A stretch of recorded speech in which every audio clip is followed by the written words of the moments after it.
मेरे साथ गौरव वासन है, ये वही फूड ब्लॉगर हैं जिन्होंने वीडियो बनाया बाबा के ढाबे का, वो वायरल हुआ और बाबा रातों रात स्टार बने और अब बाबा इन्हीं पे आरोप लगा रहे हैं। गौरव आप बाबा जो आरोप लगा रहे हैं उस पर पहला आपका पक्ष क्या है?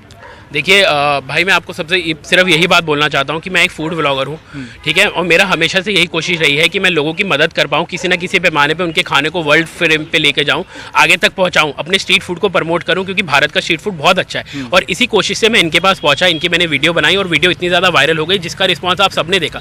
आज से 20 दिन पहले हर बंदा मेरे पास आके कहता था कि आपने बहुत अच्छा काम किया। आज वही लोग, उनमें से बहुत सारे लोग हैं, ये नहीं सभी लोग, बहुत सारे लोग मेरे सपोर्ट में भी, क्योंकि उन्हें पता है कि मैंने कुछ गलत काम किया ही नहीं। तो आज वही लोग मुझे बोल रहे हैं कि भैया तू फ्रॉड है, तू चीटर है। अरे आप मेरे से फैक्ट्स तो क्लियर करो, आप मेरे से पक्ष तो लो मेरा कि भाई आप भी अपना पक्ष रखो।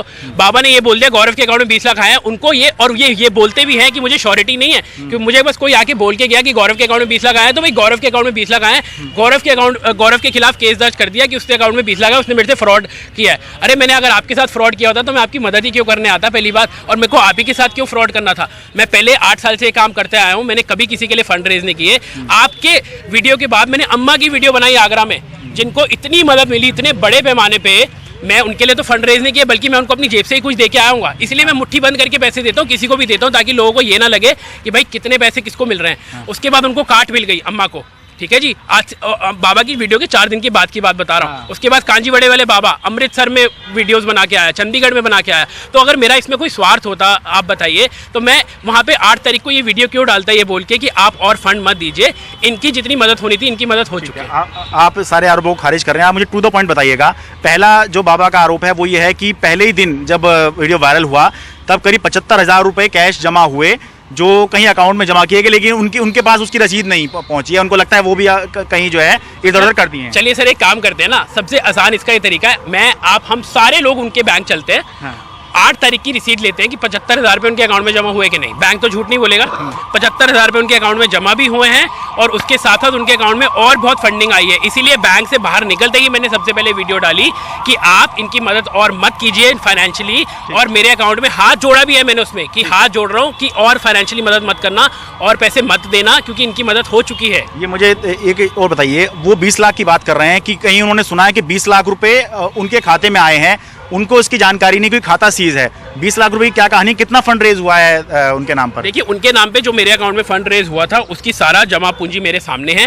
ये मेरी अकाउंट डिटेल है। मुझे इस लेवल पे पहुंचना पड़ा है कि मुझे अपनी पर्सनल अकाउंट, वो ये भी आरोप लगा रहे हैं कि आपने अपने भाई का, अपनी पत्नी का अकाउंट लोगों को दिया है। हाँ। और अपने अकाउंट में पैसा ले लिया है, और उनका अकाउंट नंबर आपने देने नहीं दिया है। अच्छा चलिए, तो मैंने जब वीडियो बनाई थी तो मैंने बाबा को बोला था, बाबा आपके लिए मैं फंड रेज करूंगा। हाँ। जो भी फंड रेज होंगे आपको अगले दिन दे के चले जाऊंगा। उस समय उस वीडियो में बाबा ने एक बार भी नहीं बोला कि आप मेरे अकाउंट में पैसे मंगवाइए। अच्छा। आप मेरे अकाउंट में पैसे मंगवाइए, उन्होंने कभी नहीं बोला। अब पता नहीं कौन उनके कान भर रहा है या कौन उनको ये बोलने को बोल रहा है कि आप जाइए और आप गौरव को बोलिए कि 20 लाख रुपए लीजिए। अगर 20 लाख रुपए मेरे अकाउंट में हो, 20 लाख की कहानी क्या है? 20 लाख है क्या उनके अकाउंट में? देखिए, 8 तारीख को जब मैं बैंक पहुंचा था 75,000 रुपए जमा कराने, वो भी उनके पास कैश था, ये समझ के, ये सोच के मैं गया था, और मेरे साथ हिमांशु भी गया था। हाँ। जिसको मैंने बोला था कि आप इन्हें लेके चलो। तो वहां पे जब हम गए, हमने 75,000 रुपए जमा कराए और हमने वहां पे बैंक को बोला ये पासबुक है, आप इस पे एंट्री दे दीजिए कि 75,000 रुपए जमा हो गए। बैंक ने एंट्री देने से मना कर दिया, ये कह के कि इनका अकाउंट सीज हो चुका है 8 तारीख की दोपहर को। तो मैंने बोला क्यों सीज हो गया? हाँ। बोला जी इनके अकाउंट में 20 से 25 लाख रुपए आ चुका है। अच्छा। तो 20 से 25 लाख रुपए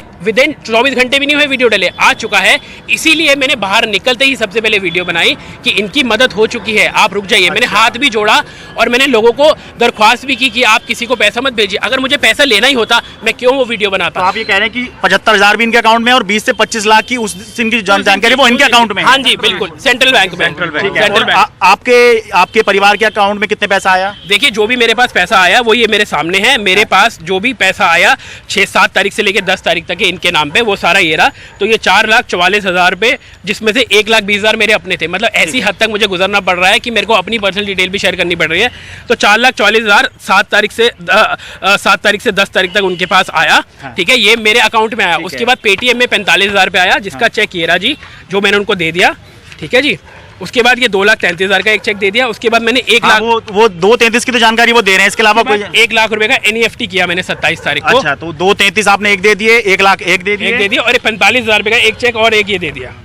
ठीक है जी, ये रहा जी 45,000 रुपए का एक चेक, 45,000 का और आपने चेक दे दिया। अच्छा, तो ये सारी टोटल आता है जी 378 के आसपास, जो मैंने इनको सारा दे दिया है और शायद अपनी जेब से ही भी दे दिए होंगे। 378 आपके पास आए वो दे दिए और 20 से 25 लाख आपकी जानकारी के मुताबिक इनके अकाउंट में पहले ही आ गए। जो मुझे verbal communication from the bank मिला, हमें नहीं पता, बैंक ने जो हमें बताया, क्योंकि बैंक ने पासबुक एंट्री देने से मना कर दिया, क्योंकि उन्होंने बोला जी पासबुक एंट्री नहीं हो सकती क्योंकि इनका अकाउंट सीज है। अब आप ये सोचिए किसी का अगर अकाउंट सीज है तो वो क्यों है?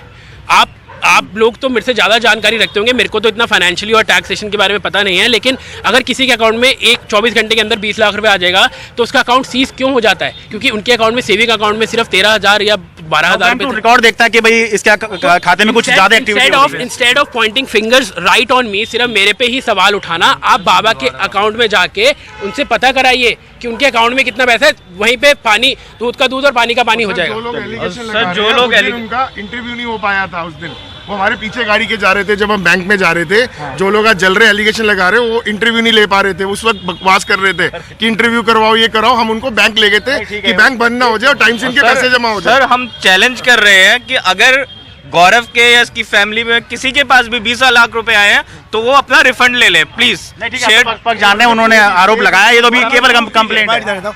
मेरा बाबा से अनुरोध है कि बाबा आपकी मदद इस बच्चे ने की, आप कहाँ थे और आपको कहाँ पे पहुँचा दिया इस बच्चे ने, कृपया इस पे आरोप मत लगाइए। अगर इसका हौसला टूटेगा, जो 50 लोगों की बच्चा मदद करना चाहेगा ये नहीं करेगा। कृपया कृपया और कृपया, और मेरा सबसे अनुरोध है, कृपया अगर एक अच्छा कार्य कर रहा है तो उसका साथ दीजिए।